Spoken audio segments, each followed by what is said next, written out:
And welcome. Sorry about that. Took a little bit of time. We got there in the end. Welcome to ChatterConf. My name is Scott Chacon. I am the CEO of Chatterbug, and we are putting on this online virtual conference about learning languages. And we have an amazing lineup today. I'm really, really excited about all of this. We're going to have a number of speakers. We have Jennifer and Jeff from Babbel. We have Javier and Michael from Lingoda. We have Tobias from Tandem. We have Steve from LingQ. We have Lydia from Language Mentoring. We have Mark from Coffee Break Languages, Coffee Break French, and Maria from Deutsche mit Maria. And we will, if you look on the main website, you can see the schedule and all of the talks that we have today. We're going to put online at chatterconf.com after the fact. If there's anything you particularly liked, or you wanted to watch again, or you wanted to share with your friends, and people should still be able to register. So if there are friends or somebody that you think should watch some of these talks, just have them register and join us later in the day. So I'd like to welcome everybody to joining us. We have a couple hundred people coming to this conference today and listening to all of these talks. And I'm particularly excited about the lineup since pretty much everybody on this lineup, I've used their product in some way or another. I listened to Coffee Break French for many seasons. I've watched lots of Deutsche mit Maria. I've used Tandem, Lingoda, Babbel, all of these things. I have a huge respect for everybody coming and talking about how to learn languages in this new sort of time of social distancing, right? We have time at home. We have time to learn a language. And so today we get to learn a little bit about how we can do it. And for those of you that are joining us live, you can ask questions. We have an event sort of chat room. And if anybody has any questions at any time, please ask them in the chat. And then we'll have a moderator come out at the end of each talk and ask a couple of the questions. And so that the speakers can respond to whatever you want to know about learning languages or anything that they talk about. So I'm going to start out the conference a little bit about languages, language learning myself. And my talk is going to be about how you're not bad at learning languages. And when we get to the end of the talk, we'll do some Q&A. I'll answer any questions that I can. And then we'll move on. We'll take a little bit of a break in between each of these, and we'll move on to the next speaker. So what I would like to talk about is not necessarily how to learn a new language. I'd like to start the conference off not talking about Chatterbug or what we do, not talking about specific tips and tricks and things like that, which I think a lot of our speakers will be talking about, and I'm really looking forward to. What I'd like to talk about a little bit is the why, like why you should learn a language. One of the things that about my life is that, there's a lot of different factors in my life where I talk to people a lot about learning languages, right? So I run a language learning company, which tends to lead to conversations about learning languages. I live in Germany as an American, and so that tends to lead to conversations. And my daughter, who's 10 years old, goes to a French school and has for 5 years now since she was in kindergarten. And so anytime that I talk about one of those things, a lot of times we talk about languages. And what I hear a lot from people is that people feel that they're bad at learning languages. And what I'd like to go through a little bit is why you are not bad at learning languages, why you're actually very good at learning languages. And so I think listening to this talk, hopefully I'll convince you sort of what it takes to learn a language, how much time it takes to learn a language, what your outcome and expected goals probably should be, right? Expectation management. And then you can listen to the other talks and learn kind of how to do it, hopefully, and embark on a journey of learning a new language and opening up doors to new worlds. So I want to talk about 3 things that I hear a lot when I talk to people about language learning. And of course, the biggest one is I'm not good at learning languages. And I hear this a lot. I think almost everybody thinks that they're not good at learning languages. There's a handful of people, probably a lot of people speaking today that are polyglots or have done this a lot and really love it and feel like they enjoy the process, right? That feel that they are good at learning languages, but a lot of people feel that they're bad at learning languages. And most of the time, the reason that people feel that they're bad at learning languages is because they've failed to learn a language in some way, right? I think most of the time, as an American, what that comes from is going to school for several years, taking Spanish classes or taking French classes or something, and then coming out at the end and not really being able to have a conversation very fluidly, and feeling like, you know what, I spent all these years on it, I'm probably just not good at learning languages. But there's a vast range of what learning languages means. When somebody talks about, I speak, French, and I speak German, and I speak English, I speak all of these languages. What do they mean, right? I speak French and German and English, but I speak them all at very, very different levels. And there's a wide range of levels. And if you haven't learned another language to all of these different levels, or you don't have a way of talking about it as most Americans don't, I didn't grow up knowing kind of the different language levels. I think it's hard to kind of wrap your head around what that means and what your expectations should be for certain periods of time. So what I'd like to talk about first, so that everybody is sort of on the same page, I know some of you may know this, some of you may not, I want to talk about CEFR. And so there's a European reference framework for language learning, and it divides up language learning into multiple levels, but there's three major levels. There's A level, which is A1 and A2, or even A1.1 and 1.2 and 2.1 and 2.2. You can break it down even farther, but there's the A levels, there's the B levels, and there's the C levels. And when European sort of education talks about the A levels or the B levels and C levels, what they're talking about is competency, right, in the language. And I want to give an idea of what these levels look like and how much time it tends to take people to invest to get to that level from zero. And so how you should structure your expectations for language learning, right? You'll hear from people talking about how to learn languages. I want to give you a sense of the amount of time it takes and what your expectations should be, so that you have a good idea, so that when you do put in these hours or this time and you get to the end of that you know where you should land, right? And that, if you're not as good as you hoped you would be, that it's because you didn't manage your expectations properly. But if you manage your expectations properly and you plan properly, there's a lot that you can achieve. So the A levels are elementary. This is very simple. It takes a couple hundred hours to get to A2, which is sort of the end of the A levels. B levels are more independent. What most people, when you get to B2, most people start saying that they're fluent in a language around B2. And then the C levels are more autonomous, where they're very fluent on most subjects. You can watch television. You tend not to have a hard time understanding things. So how much time does it take to get to these levels? I think this is a really valuable benchmark to when you're setting your expectations of how much time do I want to invest and how good am I going to get when I get there. So I want to talk about two different levels, because I think most of you will be aiming for sort of one of these levels. And if you're starting from zero, I want to get you an idea of kind of how much time it'll take. And I took these numbers from both the Alliance Française and Goethe websites of how much classroom time they think it's going to take to go through their classes and get in. They're both very good intensive level language learning schools in Germany, in France, right, to learn German and French.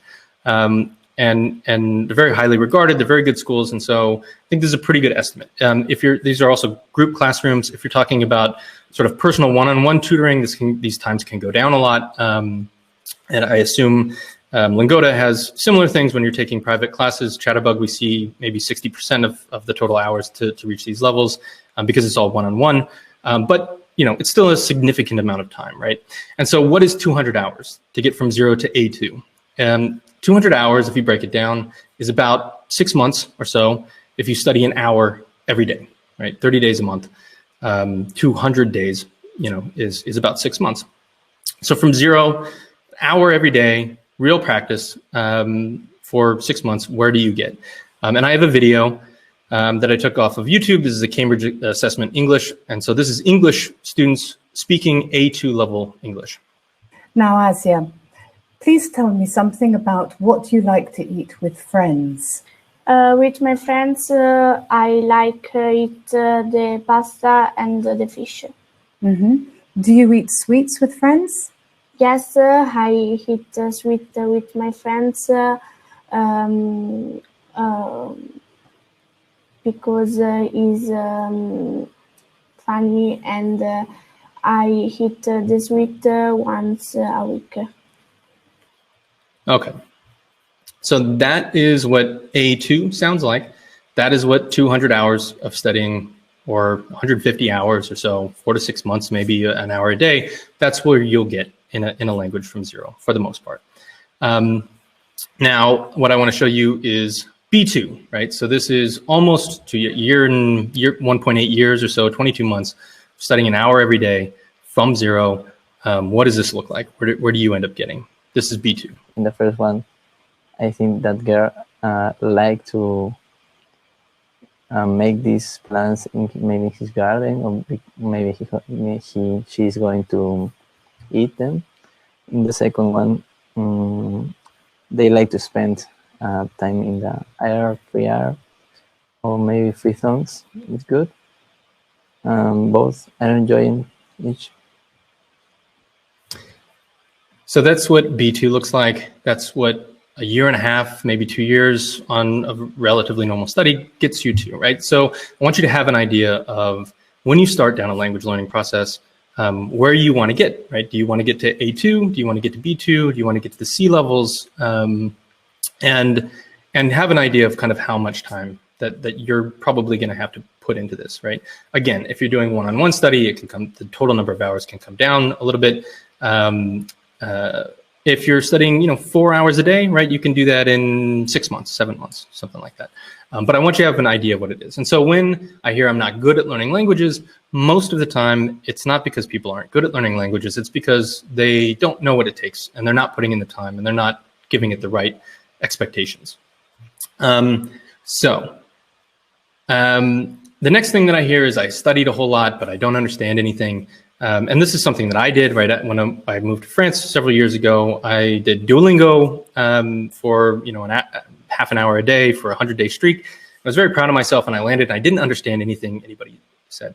But it's fairly understandable why that would be, right? Because I'm half an hour for 100 days, that's 50 hours, right? That's not even A1, and that's even if I was in a classroom for that amount of time. And so, of course, people can't. And that's A1, that's not even the A2 that the little girl was, right? It's half of that level. And so, of course, I can't understand anything. It's not the right expectations to have.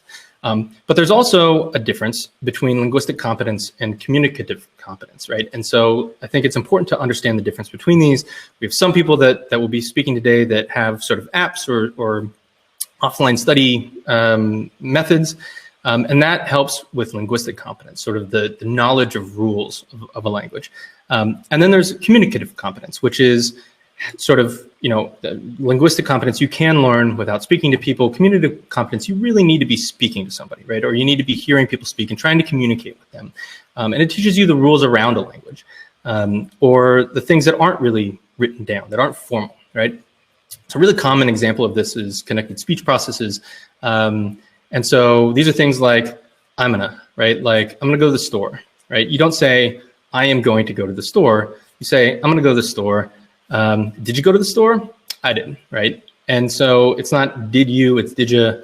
It's not I'm going to, it's I'm gonna, which doesn't even, if you write it out, it doesn't even look the same.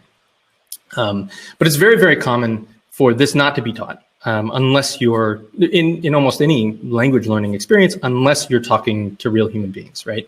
And so when you do land, even if you've been studying a whole bunch and you're trying to talk to somebody, I think it's very, very difficult to pull these out and to be able to infer what they actually mean unless you've been practicing with this, right? And so people can get frustrated about that. And I want to point that out, that if you're not speaking to people, you're not going to be very good at speaking to people at first, right? You can build up a background knowledge, you can build up a knowledge about the language, but you have to practice with people. Whatever you practice at, that's what you'll end up being good at. And that also helps you be understood, right? You can practice sort of speaking in your own mind or something to people, and then when you say it out loud, if you're not understood, right, you start to figure out how to say something so that it's understood by somebody else. And this happens. There's actually a lot of studies around this that I find very interesting. This one particularly compared two different groups of second language learners. One group used a telecommunication tool like Skype, sort of video practice, to practice conversation with a native speaker. And then the other group was given standard vocabulary and grammar exercises, like you would find in sort of standard second language instruction. And the groups were compared after 1 week and then again after 12 weeks. And it turns out that the conversation practice actually helps in things like grammar and things like listening comprehension, in variation of vocabulary, right? Fluidity of speech. And if you're not doing that, then you don't show significant improvement. So it's not just about study time, right? It's about the type of study that you do. It's about the type of practice that you do. So if you want to understand real speech, if you want to be understood when you're speaking, you have to practice it. Whatever you practice, that's what you'll get good at. It's not because you're bad at learning languages. And then the last thing that I want to talk about is it's so much easier for kids, right? My daughter has been going to French school for 5 years now, since kindergarten, and almost all of her instruction has been in French. She does not have parents who speak French in the house. And every time that I bring this up with people, people tend to tell me anecdotally, right? Kids are so great at learning languages, right? They're so much better than we are at learning languages. And for the most part, this is actually not true, right? And I want to go into a little bit of research of why this is not just anecdotally talking about it, but anecdotally, this is true for every parent in the French school that my daughter goes to that where they don't speak French at home, right? Everybody that has their kid in the school because they want them to learn another language, that don't speak that language at home, all of the kids struggle with the language for a very long time, right? It's not like you throw them in there and a couple months later, they're just totally fluent. It takes years for the kid to get comfortable, and it's very difficult to do. It's difficult for children as well. But they do have some advantages. So what are the advantages and what's the difference, right? So this study, which I've read a couple of times, talks about, they compare Korean language learners in America and compare age of arrival. AOA stands for age of arrival. And what they found that was significant is that the grammar judgment tests became non-significant when they adjusted the study. So they did find that young people that got to America younger tended to be better at grammar and accent. But what they did that was a little bit different was they actually controlled. So they tried to control for other life factors, right? Are they around people? Are they in the house speaking Korean on a daily basis with a partner, with a friend? Were they doing that since they were a kid? Like, how much do they have a job that requires English? Did they go to school, a university that requires English? And they tried to adjust the test or adjust the studies for all of this. And when they adjust, they find that accent is still depends on when you start learning. So if you start learning a language when you're very young, turns out the kids are much better at picking up accents without effort than adults. But grammar was not, right? The language skills, actually, when they controlled for the types of lives that they led, it didn't really matter as strongly what age they started learning, right? And another, I actually wrote a Medium article on this paper, which I found really interesting because a lot of people were reporting sort of the wrong things out of it. But this paper, which was just very recently published last year, I think, or a little over a year ago, took data from 700,000 people that did this test on Facebook, this English grammar test, and said when, of all of the bunch of different questions, one of them was, when did you start learning? And how long have you been learning? And there is a correlation, right? There is a drop-off point. But the drop-off point is not 6 or 7, like most people would think. It's almost 18 years old, right? And so this is interesting in that they found a drop-off point. People that are started younger than 18 became better. But why is this, right? And one of the things that they posit that's possible is that it's not because of some brain change that happens when you're 17 or 18, that it's possible that it's because of social changes that happen at that point. That because 17 or 18 tends to be when people have to get a job, right, and can't just be in school all day or be sort of immersed in a language all day, that's probably more correlated. That could be the nature of the correlation, right? And in fact, there are studies that say that adults are actually better than children at the beginning of language learning. possibly because they can deploy these strategies, right? They can watch conferences like this. They can listen to the people that are coming after this and take those strategies and apply them and be very direct about it, whereas children are not very good at that. And so it turns out there's a lot of studies that show that adults are better at language learning at the beginning and in a lot of very specific ways because they can employ these conscious strategies. This is another one, Furman and Carney in 2010, that showed the same things, right? Adults are superior to children to learning sort of artificial grammar rules. They tried to teach adults and children these artificial rules, and it turns out that adults tend to be much, much better. And the younger the child was, the worse they were at picking up these rules implicitly, right? So people think children are these like language sponge, and you can just tell them some grammar thing and they'll just pick it up implicitly. And it turns out they're actually very bad at that, and adults are much better at it. There was in this study, they found that there's a clear advantage in learning implicit tasks, right? And in remembering them for a long time. So adults are actually very good at language learning. They're just, you know, in the beginning, they can ramp up faster. Getting the accent is more difficult. Other aspects are a little bit more difficult. The time is really one of the biggest things, right? One of the things that I find is that my daughter has 8 hours a day to learn French, right? To be in this sort of French language school, right? I don't have that time. No adult that I know really has that amount of time. And across the board, that tends to be what happens, right? Of why people think kids are so good at learning languages is because they don't have anything else to do, right? They're going to school all day. They don't have any say in it. They can't decide to do something else. And so if they're in that environment, you know, if you were dropped into a school to study, you know, math and do recess with friends and stuff, and it just happened to be in a language you didn't speak, you'd probably also learn to speak it pretty well very quickly and possibly faster than children. And the other interesting aspect is that although it tends to be correlated to age of learning, that it's more difficult, which that correlation could be because adults tend to not have as much time. There are tons of exceptions, right? Every study that this particular study looked at, they did sort of a review of all of these studies. Every study with one exception that they looked at had at least one individual who could pass as a native that started learning a language as an adult, right?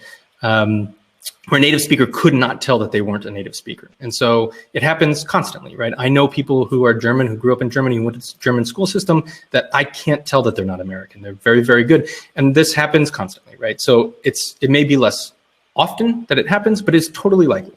Children are not better. It's not easier for them to learn languages. They just have more access, right? For the most likely. They have lots of time on their hands. And so I don't want that to discourage you, right? As you're looking at, should I learn another language or how should I do it? You know, I wish I was a kid, it would be easier. It's really probably not. You need to have the time, you need to have the expectation management, but you are not bad at learning languages. Most likely you are very good at learning languages. And you need to know how much time it takes. You need to have an idea of where you want to go and have a good expectation management. You should realize that as an adult, you have tools that at your disposal, these cognitive tools that are actually very helpful in bootstrapping and learning a useful amount of a language very quickly.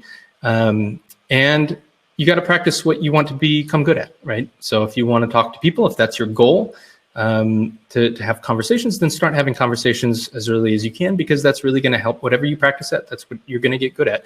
And just remember that you're very good at learning languages, right? Across the board, what in actually that MIT study that I pointed out with the 700,000 people, what they found was that people are very good at learning languages, right? That there may be a small difference between sort of, you know, this drop off at 18 because maybe people don't have enough time, but across the board, people are very, very good at learning languages, and you are too. So definitely take this time to learn something new, to open up a window into a new world. Listen to all of the speakers that are coming next very soon now, and have a great time learning a new language. Thank you very much. So now, it took a little while to kind of get started on this. We had some technical issues, so we'll do a real short Q&A, and if there's any questions that I can answer, we'll have Megan come in and ask them, and then we'll try to move quickly to the next speaker. Hello, Megan. Goodbye, Megan.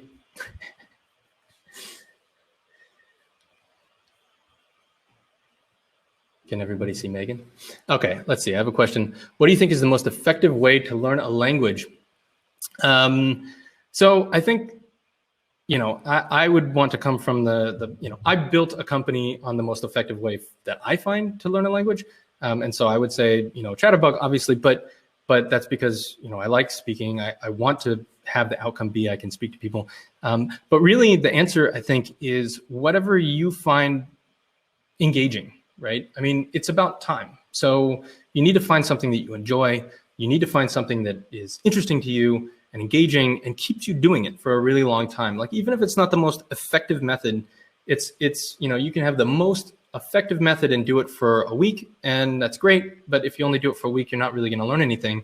Or you can have a very ineffective method, but do it for several years. And at that point, you probably know a good amount of the language. So I would say that blanket, the most effective way to learn a language is whatever is interesting to you. And so that's part of the reason I wanted to do this conference, is just look at, what are all of these different ways of learning? What are, different things that people from all of these different companies that approach this problem very differently say. Find something that you love and do that. Okay, so I'll do a couple more here. What do you think are the possibilities of VR for language learning? So we are doing some VR tests here. I think actually VR is very interesting. It's something that not a lot of people have tried out, but I think that there is incredible opportunity for the future in VR learning in general, not just for languages, but specifically for languages. It's very nice because you can do anything in VR, right? You can be anywhere in the world. I mean, you talk about sort of immersion being like a good way, and a lot of reasons why immersion is a good way to learn a language is because it really, you're there, right? You have this real need to use the language, and VR can emulate that in a way where you don't have to leave your living room, but you can be in a restaurant in Paris, or you can be in line at the, Amt trying to do your Anmeldung or whatever, right?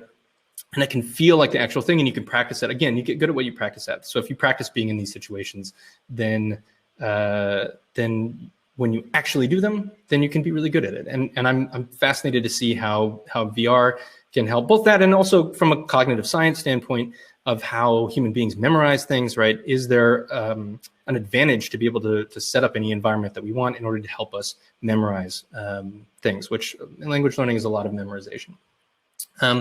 Okay, so one more. What do you think are the possibilities of smart speakers for language learning? So yeah, I have an Alexa. Don't say it too loud because she'll start yelling at me. Or Google Home or something. And I think that that's interesting, right? If it was smarter, right? I mean, I've changed mine to German, and so I use Alexa in German while I'm at the house, and that helps me with these little phrases and stuff.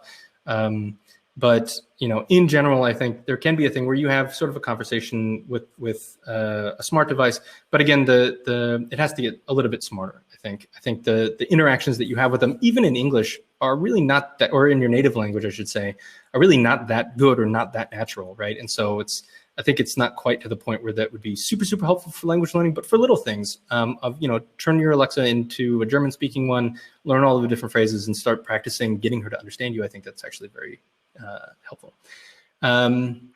Okay, let's see.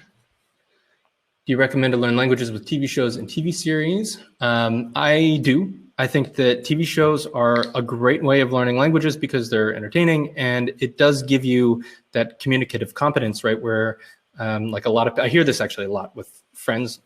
Specifically, there's a lot of people that are like, I learned English with Friends.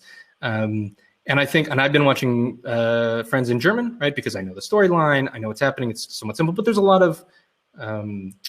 lot of colloquial sort of phrases and things in there that they say I'm gonna or did ya, like they use that type of language. And so getting exposure to that in that context, in an entertaining context, being able to put subtitles on it to sort of follow when you can't, until you can follow it without the subtitles. I think that's a really great stepwise way of exposing yourself to listening comprehension, to working on your listening comprehension. But again, like you can't do it by itself, right? Like it's a helpful way to get more input, but you really do need to get out and speak to somebody if your eventual goal is I want to speak to people. Okay, so I'm going to, let's see, I'm going to stop right now. And we're going to go off the air for a second and prep the next speaker, and then we'll be back with the next talk. So again, thank you everybody for participating. Keep the questions coming. I'm happy to move over to chat and to answer things in chat as well. And we'll have the next speaker, and then I'll hopefully come back for Q&A with that speaker. So thank you very much, and we'll be back in just 1 minute.